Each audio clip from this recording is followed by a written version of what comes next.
বর্তমান সময়ে যখন আমরা অনলাইনে কোনো ফর্ম ফিল আপ করতে যাই, যেমন ধরুন অন্নপূর্ণা প্রকল্প হোক বা যে ধরনের অনলাইন প্রকল্পই হোক না কেন, বা আপনার স্কুল কলেজের ফর্মই হোক না কেন, যে যখন আমরা ফিল আপ করতে যাই তখন আমরা কিন্তু এই দেখুন এই দিকে একটা দেখা রয়েছে যে এত কেবিতে আমাদের কিন্তু পিএনজি ফরম্যাটে বা কিন্তু জেপিজি ফরম্যাটে দিতে হবে বা পিডিএফ ফরম্যাটে পোস্ট করতে হবে। এর ক্ষেত্রে আমরা ভয় পাই যাই যে আমরা ফটোটাকে এই যে কেবিতে কী করে শিফট করব, আমাদের ফটোগুলিকে যাতে আমাদের এই যে এই জায়গাটাতে আমাদের সাবমিট নিয়ে নেয়, তো কেবিতে কীভাবে শিফট করবো। কিন্তু এই কাজটার জন্য আমরা ক্যাফেতে চলে যাই। শুধুমাত্র আমরা জানি কি করে অনলাইন ফর্মটা ফিল আপ করতে হয়, কিন্তু আমরা শুধুমাত্র কেবির ভয়ে বা এই কেবিতে ফটোটাকে সাবমিট করতে পারি না, যার জন্য কিন্তু আমরা চলে যাই কোথায়, অনলাইনে ক্যাফেতে, সেখানে ফিল আপ করতে। এবং সেখানে গিয়ে কিন্তু প্রচুর টাকা কিন্তু আমরা দিয়ে সেখান থেকে অনলাইনে ফর্মটাকে কিন্তু ফিল আপ করি। কিন্তু আমরা কিন্তু শেখার চেষ্টা করি না যে কীভাবে আমরা ফটোর কেবিটাকে কমাবো। তাহলে চলুন আমরা দেখে নিই যে আপনি খুব সহজে কী করে একটা ফটোর কেবিকে কমিয়ে ফেলতে পারবেন এবং এরপরে যে কোনো ফর্ম কিন্তু আপনি নিজের থেকে ফিল আপ করতে পারবেন, আপনার যাওয়ার প্রয়োজন নেই কোনো রকম ক্যাফেতে।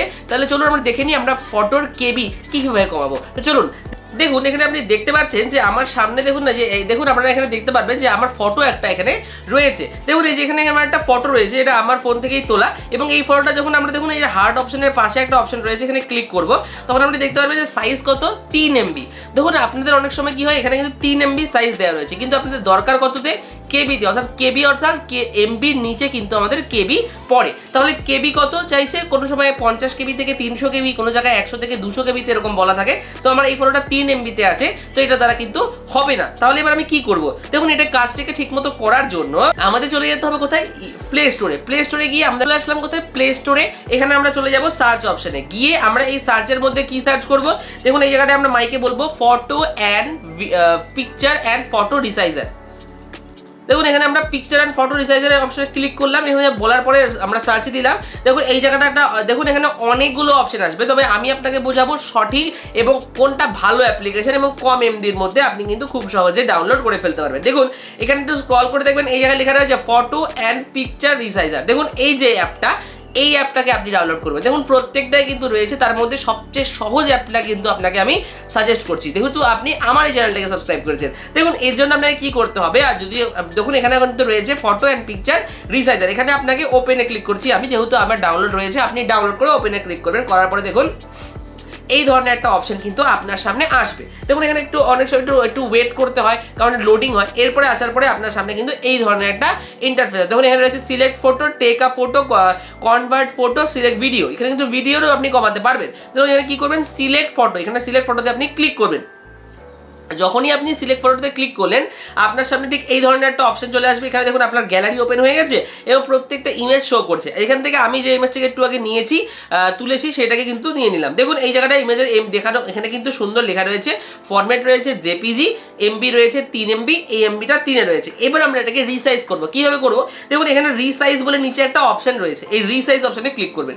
করার পরে দেখুন এইখানে একটা অপশন চলে এসেছে, এখানে রয়েছে ইজি রিসাইজ, হ্যাঁ, পার্সেন্টেজ, এখানে রয়েছে হাইট, সব কিছু রয়েছে।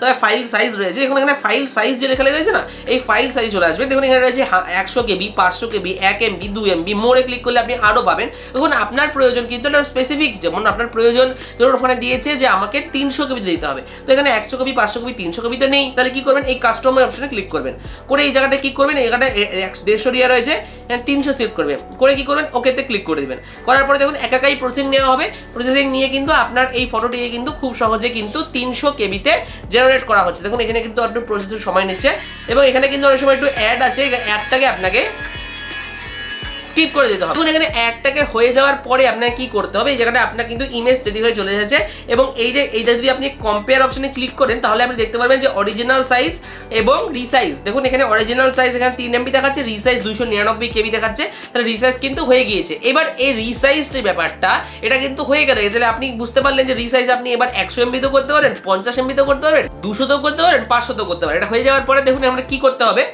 এটা হওয়ার পরে দেখুন আমাদের কি করতে হয়, আমাদের দেখতে হবে যে এটা কিন্তু পুরোপুরি রিসার্চ হয়ে গেল, এটা কিন্তু আপনার সেভও হয়ে গিয়েছে।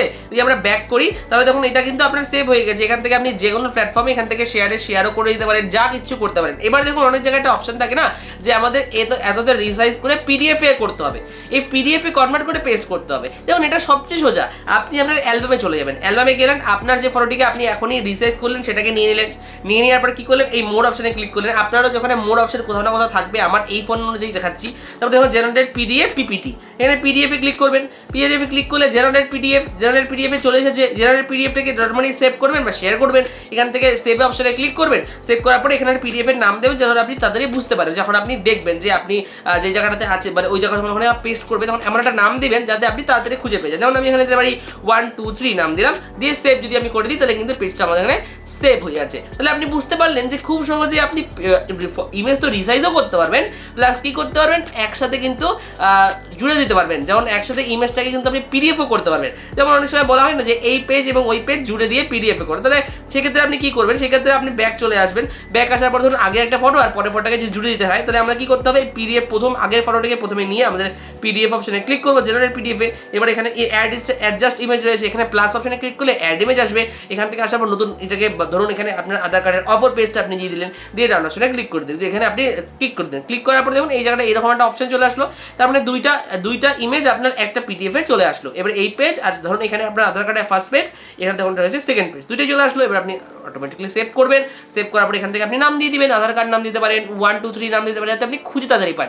এরকম করে সেখানে আপনি পেস্ট করে দেন এবং 100% আমি আপনাদের বলছি যে নিয়ে নিতে কিন্তু বাধ্য। তাহলে আপনি বুঝতে পারলেন খুব সহজেই কিন্তু আপনি আপনার ফটোটিকে রিসাইজ করতে পারলেন। এরকম সহজ জিনিস আপনি আলাদা করে শিখতে পারবেন যদি আপনি এই চ্যানেলটিকে সুন্দর করে একটা ফলো বা সাবস্ক্রাইব করে রাখেন। যদি আপনি আপনার ফেসবুকে দেখছেন ফলো করবেন, যদি আপনি ইউটিউবে দেখছেন তাহলে সাবস্ক্রাইব করবেন। অবশ্যই কিন্তু খুব তাড়াতাড়ি আপনাদেরও কিন্তু আরো নতুন কন্টেন্ট নিয়ে আসবো, কারণ এই চ্যানেলটি এমন একটা চ্যানেল যে চ্যানেলটি কিন্তু শুধুমাত্র আপনাদের জন্যই কাজ করে এবং আপনাদের জন্য কিন্তু সমস্ত বিষয়ের টপিক নিয়ে আসে এবং এমন কোনো বিষয় নেই যে চ্যানেলটাতে আসে না যেটা আপনাদের ইনফরমেশনে লাগবে। এরকম কোনো বিষয় এখানে নেই যেটা এখানে আসে না। তাহলে আপনি কিন্তু খুব সহজে এই চ্যানেলটিকে সুন্দর করে সাবস্ক্রাইব করে রাখুন। এই ভিডিওটা ভালো লাগলে লাইক করে রাখুন এই ধরনের ইনফরমেটিভ ভিডিওর জন্য। দেখা হচ্ছে পরবর্তী ভিডিও। তখন ভালো থাকুন, সুস্থ থাকুন।